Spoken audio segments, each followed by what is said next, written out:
Baik, assalamualaikum dan selamat siang semuanya. Saya Hanum Kusuma Fauzi di sini bersama dengan anggota-anggota kelompok saya ingin melakukan penelitian di Kuwo Kampar. Sekarang kami sedang ada di rumah adat Ontiok Kandil, Kemilau Emas bersama dengan Bapak di sini. Ya, perkenalkan nama Bapak Sakawi.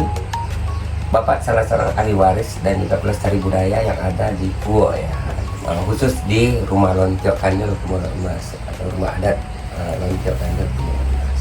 Bapak mengucapkan terima kasih. Selamat datang kepada adik-adik dari mahasiswa Fakultas Hukum Universitas Riau yang sudah menyempatkan diri untuk hadir ke rumah Lontiok ini.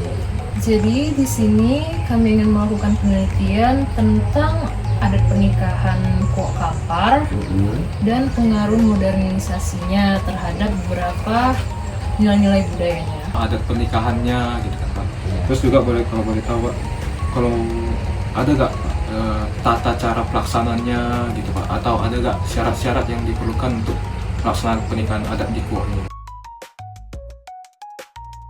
Sebelum kita masuk ke situ sedikit Bapak beri gambaran ya, bahwasanya ada perkawinan yang berlaku di Kuwo itu kita juga harus ngomongin tentang soal sistemnya, karena sistem yang dianut. Ada beberapa tahapan sebenarnya untuk ada pernikahan yang ada di Kuwo ini. Yang utama ya, karena di Kuwo ini kita mengenal beberapa suku ya, atau kelompok, dan tidak melazimkan di ada perkawinan ini perkawinan satu kelompok atau perkawinan satu suku. Ini yang paling kita ini dulu. Secara aturan adat, norma adat, perkawinan satu suku itu tidak dilazimkan atau boleh dibilang tidak dibenarkan. Mengenai soal tatanan, ada perkawinan ini tentunya banyak tahapan yang harus kita lewati. Ada beberapa tahapan. Sejak mulai dulu tentunya di segi melangsungkan ada perkawinan itu tentunya tahapan pengenalan itu udah pasti. Nggak mungkin kita menikah tanpa kita kenal. Iya, betul. Ya, kan? Nah, di situ ada adatnya, di segi perkenalan juga ada adatnya. Ya. Karena di sini kita mengenal dengan norma adat, aturan adat. Perkenalan itu ada beberapa tahapan kalau di segi adat. Kita tidak melazimkan pergaulan bebas di sini. Ya, intinya itu. Antara muda-mudi itu tidak bebas dalam bergaul, karena kita dibatasi oleh aturan adat dalam hal pergaulan. Ada tempat-tempat khusus ya. Kalau menurut kan aturan adat, tempat berkenalan kita itu ada waktunya. Kalau kita melirik ke masa lalu dulunya, ya kita belajar ke masa lalu ya, tidak seperti hari ini. Kita di sini dulu di masa lalu itu mengenal dengan berbagai musim. Kalau kita melirik ke masa lalu, ada musim kita membuat manisan, artinya persiapan kita untuk tahun berikutnya untuk kebutuhan asam gula. Nah ini waktu itu dikenal dengan menggelek tobu ya, arti mudanya menggelek tobu. Nah disitulah nanti tempat berkenalnya anak-anak muda antara laki-laki dan perempuan, sebelum nanti lanjut ke proses melamar ya, atau mengantar lamaran. Kemudian ada lagi musim nanti membuat emping dari padi ditumbuk nanti jadi sebuah emping. Di saat itu juga boleh saling berdekatan antara perempuan dan laki-laki atau anak-anak lajang. Yang paling apanya itu di saat membuat manisan tadi, karena gula pasir belum ada, sementara kita butuhkan gula, maka dibuatlah semacam sebuah atraksi masyarakat ini secara manual untuk bagaimana memproses air tebu itu menjadikan gula. Nah ini dibutuhkan tenaga yang muda-muda. Disitulah saling berkenal antara muda-mudi, dengan catatan lokasi itu nanti ada orang tua yang mengawasi pergerakan orangutannya.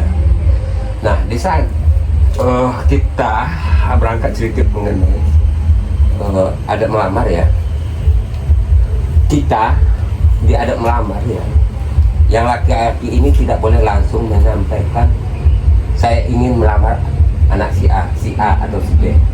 Ya. Nanti di saat kita itu ingin menyampaikan itu pakai perantara, ya.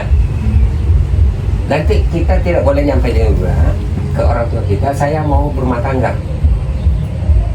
Nanti ada pakai perantara dulu, misalkan pakai perantara seorang tua atau yang ada. Kalau kita keluar dari kesepakatan yang kita bentuk, tentunya setiap aturan itu ada sanksi. Karena ini yang mengikat aturan itu sanksi sebenarnya. Kita aja lah dalam sebuah kelompok bersama, setelah kita sepakati sesuatu yang harus kita penuhi, tahu-tahu kita ada salah dua atau satu orang tidak memenuhi, tentunya kita sudah ikat dengan sanksinya apa. Nah, makanya aturan-aturan itu selalu diikat dengan sanksi.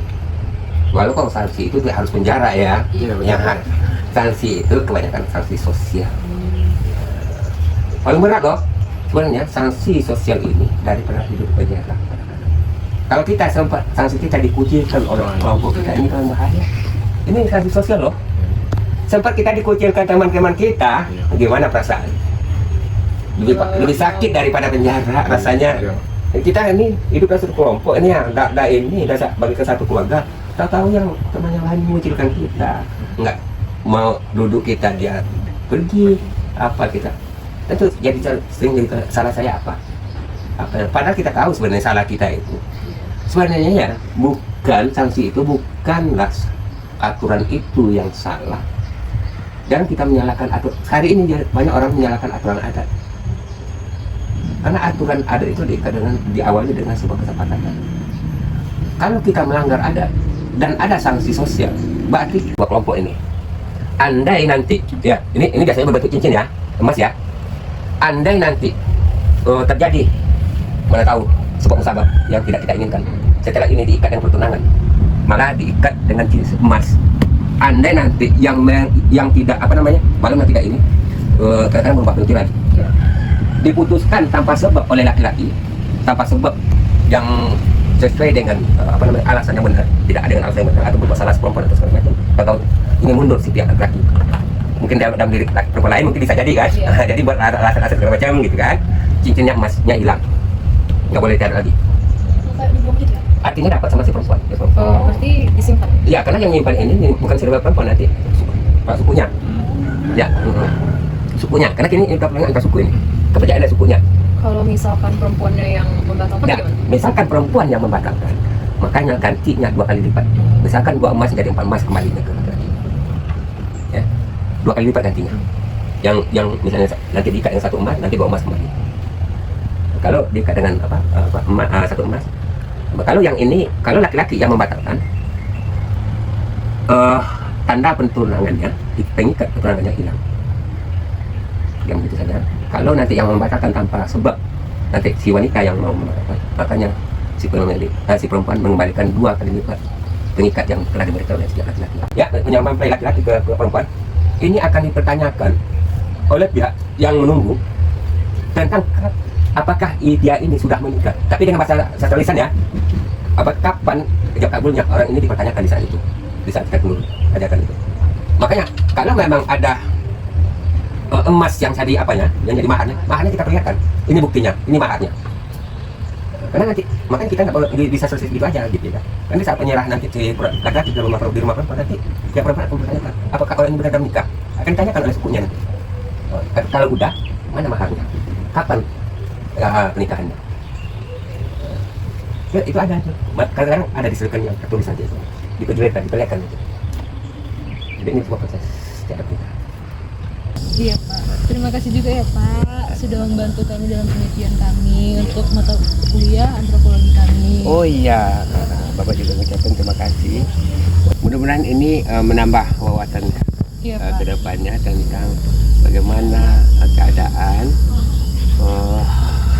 alam ya, alam di sebuah desa, kemudian adat di sebuah desa. Sukses selalu ya Pak. Iya, sama-sama. Diberikan kesehatan.